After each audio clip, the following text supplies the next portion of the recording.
నమస్తే అండి, welcome to our channel. మనతో ఈరోజు పొలిటికల్ అనలిస్ట్ శ్రీలీల గారు ఉన్నారు. మేడం నమస్తే. నమస్తే. ఆంధ్రప్రదేశ్ తరపున అమర్ రాజా సంస్థకు నేను క్షమాపణలు తెలుపుతున్నాను అని చెప్పి నారా లోకేష్ గారు చెప్పారు.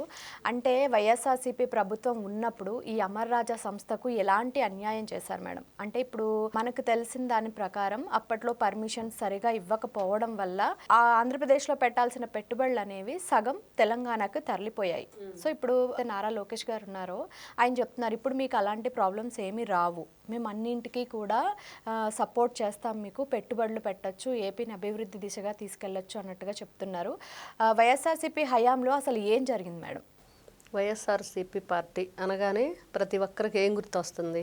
2019 నుండి స్టార్ట్ చేస్తే ఎప్పుడైతే ఆ రోజున ఎలక్షన్ అయిపోయిన తర్వాత ఆ ఎన్నికల ఫలితాలు విడుదలైన రోజున రాష్ట్రాన్ని ఎంత దారుణంగా వాళ్ళు ఆ రోజున వాళ్ళ వికృత చేష్టలతోటి వాళ్ళు వేసిన వేరంగాలు విచ్చలవిడిగా వాళ్ళు రెచ్చిపోయిన ఆ విధానం చూస్తూ ఉంటే ఆ రోజునే అందరం కూడా పేపర్లు చదవటం మానేసాం, టీవీలు చూడటం మానేసాం. ప్రతి ఒక్కరూ ఆంధ్ర రాష్ట్ర భవిష్యత్తు ఏమైపోతుంది అనే ఒక చీకటి అగాధంలోకి వెళ్ళిపోయినట్టు అనిపించింది. ఎందుకంటే రాష్ట్రం పట్ల పౌరులుగా బాధ్యత ఉన్నవాళ్ళు, బిడ్డల ఎదుగుదల చూడాలనుకున్న వాళ్ళం, రాష్ట్రానికి ఒక రాజధానిని ఏర్పరచుకొని ముందుకు వెళితే బాగుండిద్దని కోరుకుంటున్నాం. కాబట్టి మా అందరికి ఆ బాధ ఉంది. ఆ రోజున చాలా చాలా బాధపడ్డాం. ఎందుకంటే ఒక మంచి వ్యక్తి వస్తే బాధపడాల్సిన అవసరం లేదు. ఈ రోజున పవన్ కళ్యాణ్ గారు కూటమితో కలిసి టీడీపీ బీజేపీ కలిపి వచ్చారు. ఎవరం కూడా ఇబ్బంది పడలేదు, బాధపడలేదు, అసలు ఆలోచించాల్సిన అవసరమే లేదు. ఎందుకంటే వాళ్ళ ఆలోచన విధానం ఏంటనేది మనకు తెలుసు కాబట్టి. కానీ జగన్మోహన్ రెడ్డి అనే వ్యక్తి 16 నెలలు జైల్లో ఉండి బెయిల్ మీద ఉంటూ అక్రమాస్తుల కేసు, ఈడీ, సిఐడి, సిబిఐ ఎన్నో కేసులు ఉన్నాయి, 100 కేసులు ఉన్నాయి. మరి అలాంటి వ్యక్తి అబద్ధాలు చెప్పి ప్రజలను మోసం చేసి వచ్చాడు అనంటే చాలా బాధాకరమైన విషయం. ఇంకా అక్కడి నుంచి స్టార్ట్ అయింది వాళ్ళ గేమ్ ఏంటనేది. ఎన్ని అబద్ధాలు చెప్పారు, ఎంత మందిని మోసం చేశారు, వాళ్ళ లబ్ధి కోసం ఎన్ని జీవితాలు ఆ రోజున కనుమరుగైపోయినాయో క్లియర్గా అర్థమవుతుంది. దాంట్లో ఆంధ్రప్రదేశ్ అభివృద్ధి మెయిన్గా చెప్పుకోవాలంటే, అభివృద్ధి అనేది ఎలా జరుగుతుంది ఈ రోజున మనం చూస్తున్నాం. క్షేమం, సంక్షేమం, ఈ పెట్టుబడులు, అదేవిధంగా వివిధ కంపెనీలు రావటం, పిల్లలకి మెరుగైన భవిష్యత్తుని మనం ఏ విధంగా ఇవ్వాలనే ఆలోచన. మరి వాళ్ళు వచ్చిన కంపెనీలని వీళ్ళు కమిషన్ అడగటం, నేను నీకు ఇక్కడ ఉండటానికి ఇచ్చినప్పుడు నువ్వు నాకేమి ఇస్తావు అనేది, ఈ బేరసారాలతోనే రాష్ట్రాన్ని సర్వనాశనం చేసేశారు. ఇంకా ఏ విధంగా ఆలోచించాలి? దాడులు, పైగా దానివల్ల ఏదో పొల్యూషన్ వస్తుందని, వీళ్ళ భారతీయ సిమెంట్ ఫ్యాక్టరీ కన్నా పొల్యూషన్ ఎక్కువ వస్తుందా చెప్పమనాలి. జగన్మోహన్ రెడ్డి ఈరోజు చెప్పాలి, భారతీయ సిమెంట్ ఫ్యాక్టరీ నుండి వచ్చే ఆ పొల్యూషన్ ఎంత పర్సెంటేజ్ ఉంది, ఈ రోజున గూగుల్ డేటా సెంటర్ నుంచి వచ్చే పొల్యూషన్ ఎంత, అది కూడా దాని మీద కూడా వీళ్ళు కేసులు రానివ్వకుండా ఆ రోజునే కాదు ఈ రోజున కూడా వీళ్ళ దాడులు ఆగలేదు. ఆ విధంగా ఆ రోజున గల్లా జయదేవ్ గారు నిజంగా ఆయన అమరావతి రైతులతో కలిసి పోరాటం కానివ్వండి, ఆయన ఒంటి మీద పడిన లాఠీ దెబ్బలు కానివ్వండి, నీచాతి నీచమైన వీళ్ళ క్రూరత్వానికి నిదర్శనంగా ఇప్పుడు కూడా మనం చూడొచ్చు. గల్లా జయదేవ్ గారు ఆ రోజున షర్టు తీసేసి ఆ ఒంటి నిండా ఉన్న గాయాల్ని, వాళ్ళు ఒక చరిత్ర సృష్టించగల శక్తి సామర్థ్యాలు గల వ్యక్తులు.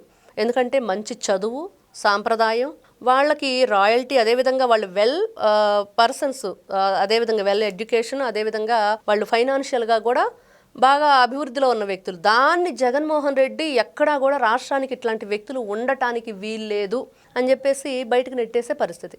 దాడులు చేస్తారా, పోలీసులతో కొట్టిస్తారా?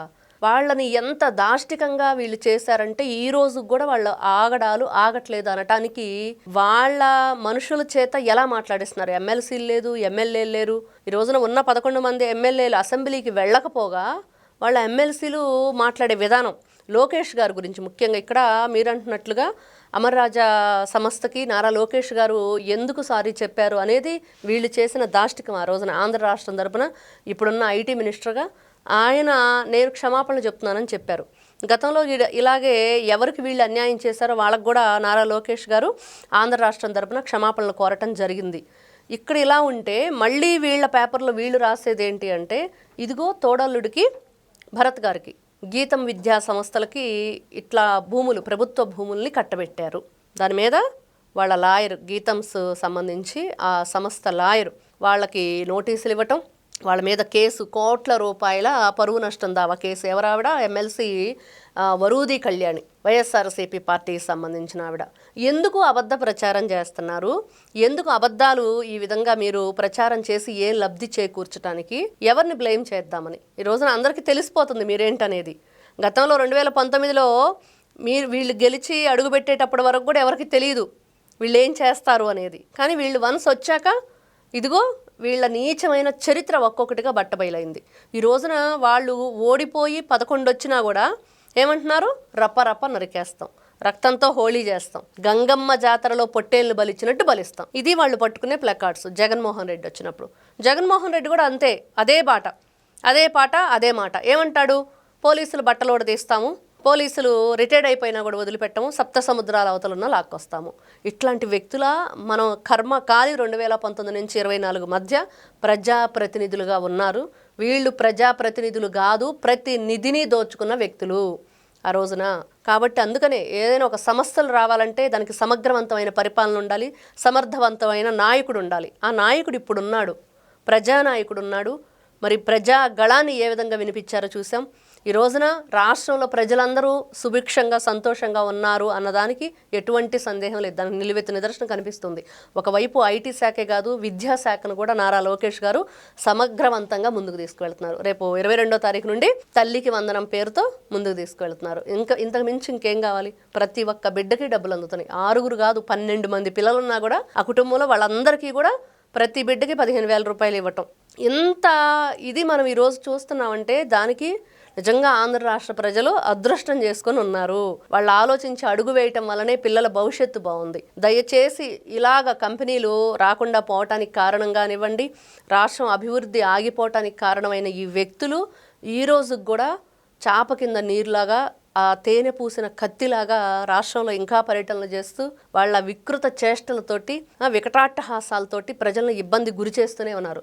నేను చూసాం సభ, అక్కడికెక్కడికో వెళ్ళాడు, రైతులను ఏదో ఉద్ధరిస్తానన్నాడు, ఇంకేదో చేస్తానన్నాడు. అక్కడ 200 రూపాయలు ఇస్తానని చెప్పిన జగన్మోహన్ రెడ్డి ఇవ్వలేదని చెప్పి ఈయన స్టేజ్ మీద ఉండగానే అక్కడున్న కుర్చీలు విరగొట్టడం, వచ్చిన జనాలు అక్కడున్న బ్యారికేడ్స్ అన్నీ కూడా పక్కకు నెట్టేసేయటం, అవి ఐరన్తో చేసిన బ్యారికేడ్స్ ఒక అతని కాలు మీద పడి ఆయన కాలు కూడా ఇరగటం జరిగింది. అంటే జగన్మోహన్ రెడ్డి అక్కడికన్నా ఒక కార్యక్రమం పెట్టాడంటే ఇంకా ఏం జరగలేదు అనుకుంటున్నాం, జరిగిపోయింది. అక్కడ మనిషి అన్నా కావాలి, లేకపోతే వాళ్ళకి ఏదన్నా ఇలాంటి విపత్తు అయినా సంభవించాలి. ఏంటి ఈ దారుణం? ఎందుకు మీరు ఇంతమంది జనాలను పోగు చేసే ఒక చోటకి వాళ్ళని ఇబ్బందికి గురి చేయటమే? మీరు డబ్బు ఆశ చూపించి వాళ్ళని ఎందుకు తీసుకురావాలి? మందాసి చూపించి ఎందుకు తీసుకురావాలి? జగన్మోహన్ రెడ్డికి జనం చూడందే అతనికి పాపం ఏ కార్యక్రమానికి కూడా వెళ్ళబుద్ధి కాదు. కాబట్టి ఫస్ట్ ఇలాగా జనాల్ని తీసుకొచ్చేసి సీఎం అని అర్పించుకుంటూ ఆ వికృత చేష్టలు చేస్తూ వీళ్ళు ప్రతి అడుగు కూడా విధ్వంసం వైపు తప్పించి వికాసం వైపు ఉండదు అనటానికి నిలువెత్తు నిదర్శనం వైఎస్ఆర్సీపీ పార్టీ. కానీ లోకేష్ గారు మాత్రం అలా కాదు అనటానికి ఈ రోజున వచ్చే సమస్యలు కానివ్వండి, అతను ఇతర దేశాలకు వెళ్ళి ప్రపంచ స్థాయిలో ఆంధ్రప్రదేశ్ అనేది ఒక మెట్టు ఎదిగింది అనటానికి ఇప్పుడు మనకు వచ్చే సమస్యలే నిదర్శనం. Thank you. నమస్తే.